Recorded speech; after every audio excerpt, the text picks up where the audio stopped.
शून्य से सत्ता के शिखर तक पहुंचने वाली बहुजन समाज पार्टी एक बार फिर शून्य पर आ गई है। बसपा एक ऐसी पार्टी बन गई है जिसमें नेताओं की आउट गोइंग तो है परंतु इनकमिंग नहीं है। यानी बसपा में नेता आ तो नहीं रहे हैं लेकिन निकाले जरूर जा रहे हैं। बसपा के ब्राह्मण चेहरा पूर्व मंत्री नकुल दुबे का निष्कासन क्या पार्टी की बची खुची लाज लुटिया डुबो देगा? क्या बागी होने से पहले ही हो गया नकुल का निष्कासन? क्या नकुल दुबे कोई बड़ा राजनीतिक धमाका करने जा रहे थे? ये तमाम सवाल राजनीति के गलियारे में गूंज रहे हैं।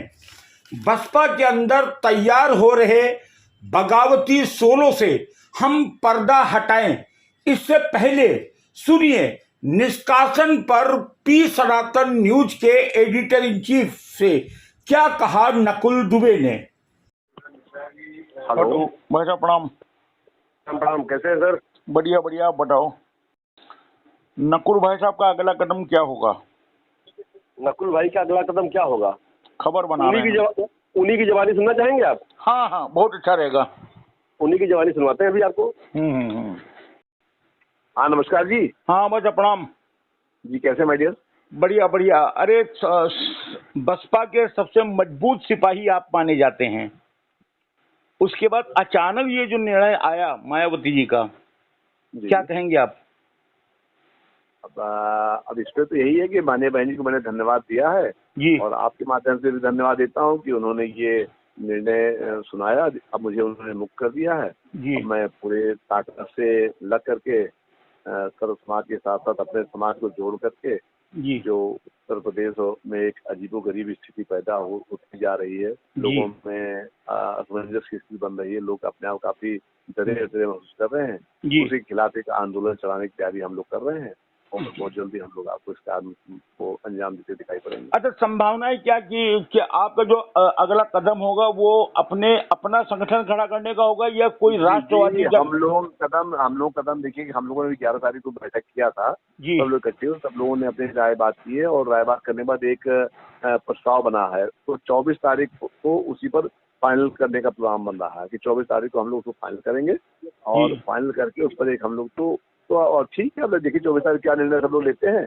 और फिर हम लोग काम करेंगे। अच्छा, एक संभावना, एक सुनने में ये चर्चा ये भी आ रही थी कि आपके आवास के ऊपर एक बहुत गोपनीय बैठक हुई थी जिसपे आपने ब्राह्मण समुदाय को बुलाया था क्योंकि ब्राह्मणों के बड़े नेता माने जाते हैं उत्तर प्रदेश में बसपा के। सुनिए, ब्राह्मणों को बुलाया था और वहाँ प्लान ये था कि पूरे ब्राह्मण समाज के साथ आप भाजपा ज्वाइन करने जा रहे हैं।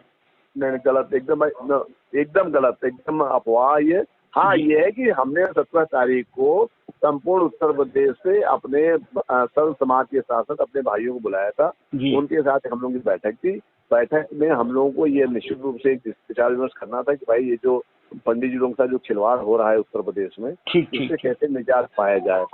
क्या तो बहुजन समाज पार्टी को शायद ये भ्रम हो गया कि साहब ये ऐसा तो नहीं कि वही कहते हैं कि वो जो इस वक्त जो भयभीत भय का माहौल बना ही है। जी। तो ये हमको लगता है कि वो उसमें वो कदम उठ गया। खैर में उसका हमने उसका स्वागत किया है और जो भी निर्णय है ठीक है, हम लोग अपना काम करेंगे, काम में हम लोग लग भी गए हैं। इस वक्त भी हमारे पास यहाँ पर व्यापार मंडल के राष्ट्रीय अध्यक्ष श्री अंजनी पांडे जी हैं, डीवी कॉलेज के प्रेसिडेंट प्रेसिडेंट हेमंत वाजपेयी जी हैं और हमारे प्रभारी सुनील पांडे जी हरदोई जनपद से हैं। मतलब बहुत लोग यहाँ पर, शुक्ला जी हैं, अनुप शुक्ला जी हमारे और भाई हैं। तो सब लोग बैठे एक चिंतन मनन चल रहा है कि हम लोग क्या ऐसा क्या करें कि ये जो ब्राह्मण मुक्त भारत बनाने की योजना चल रही है जी, मतलब आप कुल आप ये है कि एक तो ब्राह्मणों को एक मजबूत संगठन उत्तर प्रदेश में खड़ा हो जाए, ब्राह्मणों पर जो अन्याय अत्याचार और अनर्गल आरोप लग रहे हैं उसका एक मुकाबला किया जाए और दूसरा कि इस बार इस शक्ति को किसी राष्ट्रीय शक्ति के साथ जोड़ दिया जाए, राष्ट्रवाद के साथ जोड़ने का प्रयास। देखिए ये लाइन जो है हमने नहीं कहा, जो लाइन नहीं कहा। अच्छा, हम लोगों से बड़ा राष्ट्रवादी कौन है? हम लोगों से बड़ा राम जी का पुजारी कौन है? हम लोगों से बड़ा वंदे मातरम कहने वाला कौन है? जी, ये इसका हमें कोई प्रचार प्रसार करके या इसका कोई हमें पॉलिटिकल लाभ नहीं लेना है। ये हमारे आस्था है, ये हमारे अपना हृदय में है, ये कभी नहीं जाएगा। लेकिन इस पे हम कभी न तो पॉलिटिकल को रूप देंगे, न देना है, न दे सकते हैं। नहीं, जल्दी में कोई राजनीतिक पार्टी को ज्वाइन करेगा आपका पूर्व ग्रुप या अभी ऐसी कोई योजना नहीं, अभी ऐसी कोई। ठीक, धन्यवाद। हालांकि दुबे जी ने अपने पत्ते तो नहीं खोले, किंतु चर्चा ये है कि इधर कुछ दिनों से उत्तर प्रदेश सरकार के एक कद्दावर ब्राह्मण मंत्री के संपर्क में थे नकुल दुबे। क्योंकि भाजपा सरकार के वे मंत्री पूर्व में बसपा में ही थे और नकुल दुबे से बहुत अच्छे संबंध बताए जाते हैं। 2022 चुनाव में बसपा को मिली करारी हार से उनके नेता बेचैन थे और अपना नया ठिकाना खोजने में लगे थे।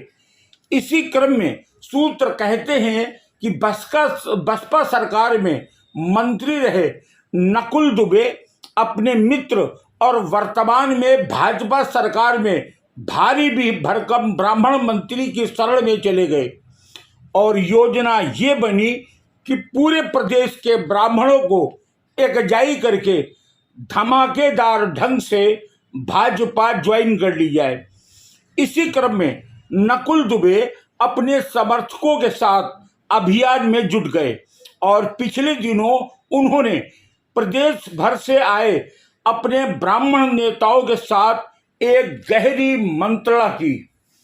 सूत्र यह दावा करते हैं कि इस बात की भनक जैसे ही बसपा सुप्रीमो मायावती को लगी कि नकुल दुबे ब्राह्मण नेताओं को तोड़कर भाजपा में जाने की रणनीति बना रहे हैं, फिर क्या था, आनन फानन में मायावती ने नकुल दुबे को बसपा से निष्कासित करने का फरमान सुना दिया।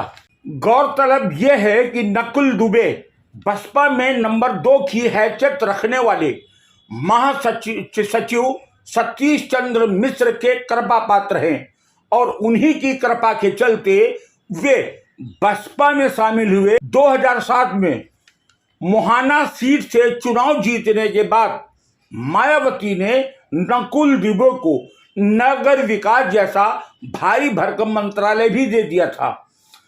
हालांकि नकुल दुबे अपने पत्ते नहीं खोल रहे हैं, परंतु हमारे सूत्र जिस तरह इस बात का दावा कर रहे हैं कि इन सारे गेम के पीछे भाजपा सरकार के भारी भरकम मंत्री की भूमिका है जो नकुल दुबे के साथ बसपा में रह चुके हैं।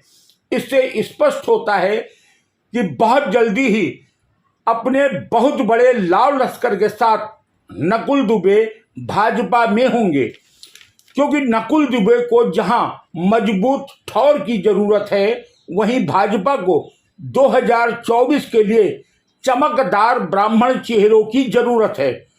और यह कहना भी गलत न होगा कि उत्तर प्रदेश में ब्राह्मण नेता के रूप में नकुल दुबे की अच्छी पकड़ है, जिसका पूरा लाभ उठाने में भाजपा जरा भी नहीं चूकेगी। क्योंकि बहुजन समाज पार्टी से ब्राह्मणों को जोड़ने का सबसे बड़ा अभियान नकुल दुबे ने ही चलाया था और पूरे उत्तर प्रदेश में घूम घूम कर नकुल दुबे ने ब्राह्मणों को जोड़कर बसपा में ले गए थे। और आज जब बसपा की हालत बेहद दयनीय हो गई है, उन हालातों में नकुल दुबे अपना ठौर ढूंढ रहे हैं और उसके लिए समाजवादी पार्टी में इसलिए नहीं जा सकते हैं कि वहां पहले से ही बगावत के शोले धधक रहे हैं और कांग्रेस उत्तर प्रदेश में अस्तित्व विहीन हो चुकी है। ऐसे में केवल और केवल एक ही विकल्प बचता है, वो है भारतीय जनता पार्टी। सूत्र पक्का दावा करते हैं कि भाजपा के कद्दावर नेता के संरक्षण में नकुल दुबे पूरे उत्तर प्रदेश के ब्राह्मण नेताओं के साथ बहुत जल्दी भारतीय जनता पार्टी ज्वाइन करेंगे। अब देखना यह है कि नीला पटका उतार चुके नकुल दुबे भगवा पटका कब धारण करते हैं। और तय ये भी है कि अगर नकुल दुबे ने पाला बदला तो निश्चित बसपा को भारी नुकसान उठाना पड़ेगा। ब्यूरो रिपोर्ट, पी सनातन न्यूज।